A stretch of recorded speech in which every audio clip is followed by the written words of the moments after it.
Bond, James Bond. We don't know when the next movie will come out, but we know that they are steeped in legend and lore, and they have their place in our culture, do they not? There's a new James Bond novel coming out, by the way, written by American author Jeffrey Deaver, and it's called Carte Blanche.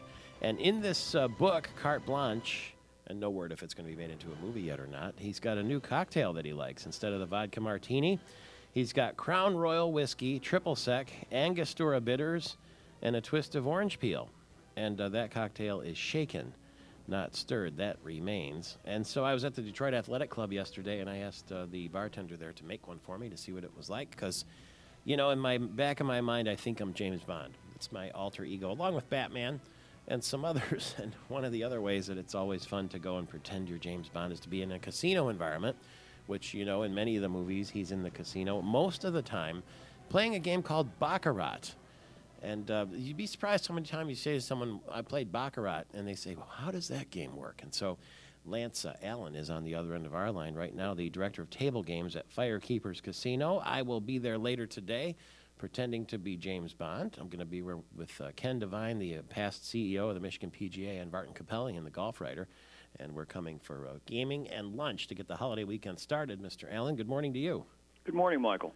Tell me, when someone asks you Baccarat, I know that seems a very mysterious game, and James Bond plays it and all that, but it's not as complicated as it looks, is it? No, it isn't. It's actually a very simple game. Just the premise of the game is the closest person to 9 wins. Simple as that. And when you say person, though, you can bet banker or player, or tie, I guess. But that is correct. But you don't even, in some cases, in the case of Mini-Bach, for instance, you don't even touch the cards.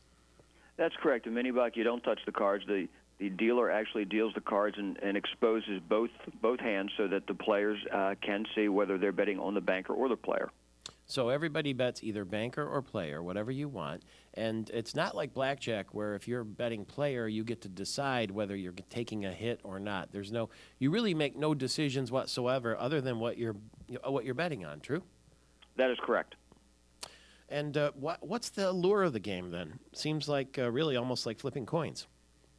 Well, the true lure of the game is as you alluded to earlier, that the James Bond aspect of Baccarat, they sit there and they actually get to touch the cards. The players get to turn the cards over.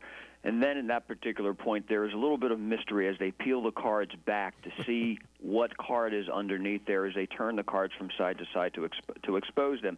That's where the real thrill and the joy of the game comes. That's in the full Baccarat table. In the Mini-Bach, nobody touches the cards except the dealer. In the full Baccarat table, and it's a much bigger table, they do take turns. It's almost like a crap game where you get your turn with the dice. Well, you get your turn with the cards. And the funny thing is it can be dramatic and I'm on TV right now, so I'm showing our TV viewers, they sort of pick up the corner of the cards and shield them from everyone and look at them and fiddle with them. Sometimes they fold them up, and sometimes they throw them back.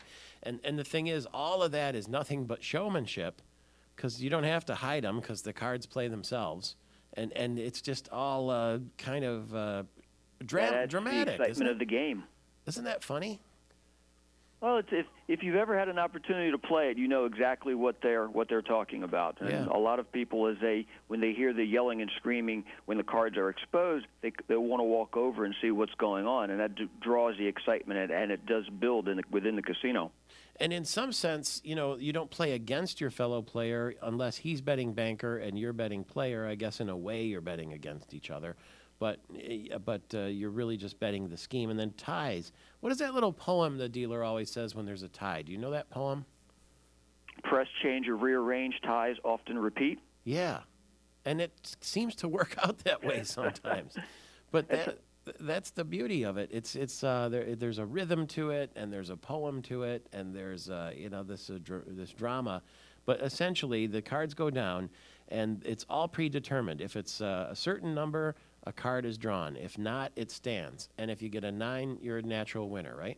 An 8 or a 9, that's correct. An 8 or a 9. So you can try it. I mean, literally, if you come to Firekeepers and you want to try Baccarat, I think you have a class you can take, but also, you know, if you're sitting at the Mini-Bach table, and there's no need to be intimidated because the dealers will tell you what's happening. They'll sort of teach you along the way, won't they?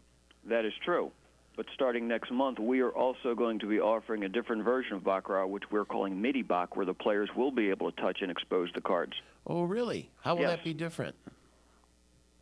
Well, just as in the big game, we'll be able to give the players the cards, so then the players will then, after they make their either banker or player wager, they will be able to expose the cards, and they will get that thrill and joy, as you alluded to earlier. And it'll still be only one person at the table handling the cards? One person at a time. The dealer will pull the cards out of the shoe, and whoever has the highest wager on that particular side, whether it's the banker or the player's cards we're dealing with at that point, will give the cards to that player, and that player will then have the opportunity to expose the cards, and whether or not they just want to flip them right over, or as you demonstrated, if they want to peel them back and take their time and before they expose them.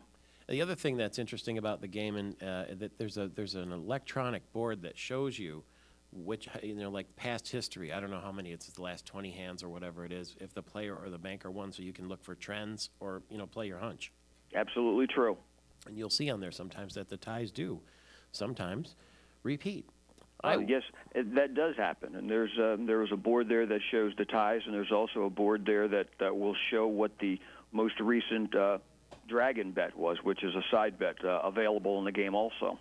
Let me ask you very quickly, if you were to take 100 hands of Baccarat, would they come out half player, half banker, kind of like flipping a coin, you think? Pretty close.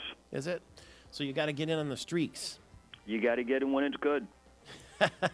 Just like the stock market, right?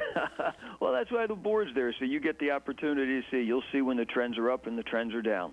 I'll see you at Firekeepers later today. Thanks for the chat this morning, and my name is Bond, James Bond. It's 007, headed to one of the most exciting spots in the state, Firekeepers Casino, right there on I-94 where 69 crosses in. It's less than an hour from Lansing, very close to Kalamazoo, about an hour from Grand Rapids, and a lifetime away. You can feel big time right there at Firekeepers. It's Michael Patrick Shields.